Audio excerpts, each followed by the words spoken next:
साथ मेरे group member Abdullah रियाज और मुस्तफ़ा अहमद है। तो आज हम लीन कैनवस मॉडल को डिस्कस करने वाले हैं। सबसे पहले हम आते हैं प्रॉब्लम स्टेटमेंट की तरफ से। तो प्रॉब्लम स्टेटमेंट में ये था कि जैसा कि हमें पता है, वर्ल्ड हेल्थ ऑर्गेनाइजेशन रिपोर्ट के मुताबिक हर साल ना 2.6 मिलियन जो न्यू बर्न्स बेबीज होते हैं ना, उनकी डेथ हो जाती है।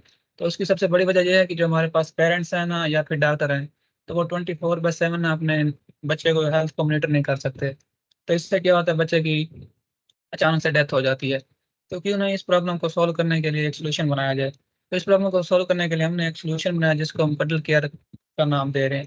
तो ये हमारे पास एक नॉन इंट्रूसिव सिस्टम होगा और मे भी इंट्रूसिव सिस्टम होगा, जिससे हम बच्चे की हेल्थ के 5 फीचर को क्या करेंगे, मेजर करेंगे या मॉनिटर करेंगे। जिसमें हमारे पास बॉडी टेम्परेचर आता है।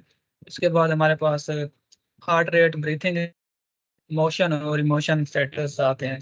तो इसके बाद हम अपने प्रोजेक्ट के यूएसपी पॉइंट की तरफ, जिसमें हम यूनिक वैल्यू प्रोपोजिशन की तरफ आते हैं। तो इसमें ये एक था कि जो हमारा सिस्टम है ना, वो बेसिकली नॉन इंट्रूसिव सिस्टम है। और इसके अलावा एट द एंड हम एक ऐप भी दे रहे हैं, जिससे क्या होगा कि अब पेरेंट्स या फिर डॉक्टर अपने बच्चे की हेल्थ को लाइव मॉनिटर कर सकते हैं। तो एट द एंड हमारे जो ऐप होगा, इसमें एक eight the and alarm generate होगा, जिसमें क्या होगा कि अगर हमारे पास बच्चे की जो हेल्थ है अब नॉर्मल होती है, तो क्या होगा, एक अलार्म जनरेट हो जाएगा, जिससे हमारे पास पेरेंट्स या डॉक्टर को इजीली पता चल जाएगा कि उनका बच्चा अब नॉर्मल फील कर रहा है। इसके बाद हम आते हैं अनफेयर एडवांटेज की तरफ, कि हम एआई को यूज़ कर रहे हैं अपने अपने इस सिस्टम में, जिसके एआई को यूज़ करते हुए हम बच्चों की जो न्यू बॉर्न बेबीज हैं, उनकी हेल्थ को मॉनिटर कर रहे हैं।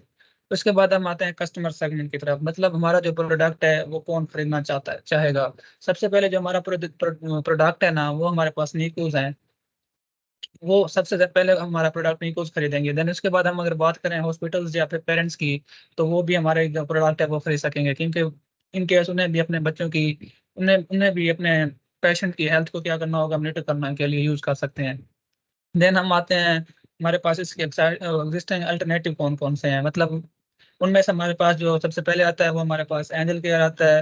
देन हमारे पास ओलेट आता है और एट द एंड हमारे पास यू यूबेनवा आता है। एट द इसके बाद हमारे पास आते हैं की मैट्रिक्स में ये था कि हमारा जो सिस्टम है वो क्या है, उसमें की मैट्रिक्स में ये है कि हमारे सिस्टम में नंबर ऑफ निकोज कितने एग्जिस्ट कर रहे हैं। लेट्स से अगर हम अपना सिस्टम पाकिस्तान में लगा रहे हैं, तो उसमें नंबर ऑफ निकोज कितने एग्जिस्ट कर रहे हैं। देन हमें ये भी पता होना चाहिए कि हर साल कितने चिल्ड्रन मतलब न्यू बॉर्न बेबीज की पैदाइश होती है, जिससे हमें पता चल सके कि आया कि हमारा जो प्रोडक्ट है वो एग्जिस्ट कर सकता है मार्केट में या नहीं कर सकता।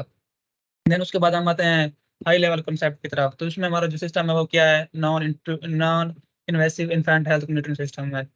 देन हम आते हैं चैनल्स की तरफ, मतलब कि हम अपने जो प्रोडक्ट है उसकी एडवर्टाइजमेंट कैसे करेंगे। एक तो ये है कि हम डिफरेंट सोशल मीडिया जो प्लेटफॉर्म है, जैसा कि हमारे पास फेसबुक होगी या फिर लिंक्डइन या जैसा कि इंस्टाग्राम होगी, तो इस पर हम अपनी एक एड चलवा सकते हैं। या फिर हम जाकर ना निकूज या हॉस्पिटल का जाकर विजिट करें, देन हम उनको बता दें कि हमारे पास ये सिस्टम है और आप इसको इस तरह यूज़ कर सकते हैं अपने जो न्यू बॉर्न बेबीज हैं उनकी हेल्थ को मॉनिटर करने के लिए। तो हमारे पास इसके बाद जो पॉइंट आता है वो हमारे पास अर्ली अडॉप्टर्स आते हैं। तो अर्ली अडॉप्टर्स में यह है कि सबसे पहले हमारा जो सिस्टम है, जो हमारा प्रोडक्ट है वो सबसे पहले खरीदेगा कौन, उसमें हमारे पास सबसे पहले आते हैं नियोनेटल इंटेंसिव केयर यूनिट, मतलब निकोज। तो सबसे पहले हमें वो अप्रोच करेंगे। देन एट द एंड जब हमारे पास प्रोडक्ट बन जाएगा, बना रहे होंगे, तो उसकी हम जब कास्ट को स्ट्रक्चर को देखते हैं, तो उसमें सबसे पहले हमारे पास आ जाता है डिप्लॉयमेंट कास्ट आ जाती है। देन हमारे पास मैन्युफैक्चर कास्ट आ जाती है, ऑपरेशनल कास्ट आ जाती है, मार्केटिंग एंड सेल्स कास्ट आ जाती है। और एट द एंड हमारे पास रेगुलेटरी और ओवरहेड कास्ट हैं, वो भी ऐड हो जाती हैं। इसके बाद आते हैं हम अपने प्रोडक्ट से रेवेन्यू कैसे जनरेट करेंगे। उसमें सबसे पहले ये हमारे पास जो प्रोडक्ट सेल्स होगा, उसमें हमारे पास जो हम एक एट द एंड ऐप बनाएंगे, उसकी हम एक सब्सक्रिप्शन फीस रखेंगे। एट द एंड हम जो हार्डवेयर जो हमारे पास निकूज में हम अपना एक अडल्ट केयर का पूरा सिस्टम लगाएंगे, उसके लिए हम सर्विस चार्ज करेंगे। एट द एंड हमारे पास data analysis and research collaboration, और हमारे पास जो लाइसेंसिंग एंड इंटेलेक्चुअल प्रॉपर्टीज वगैरह हैं, इनसे भी हम क्या करेंगे, रेवेन्यू जनरेट कर सकते हैं।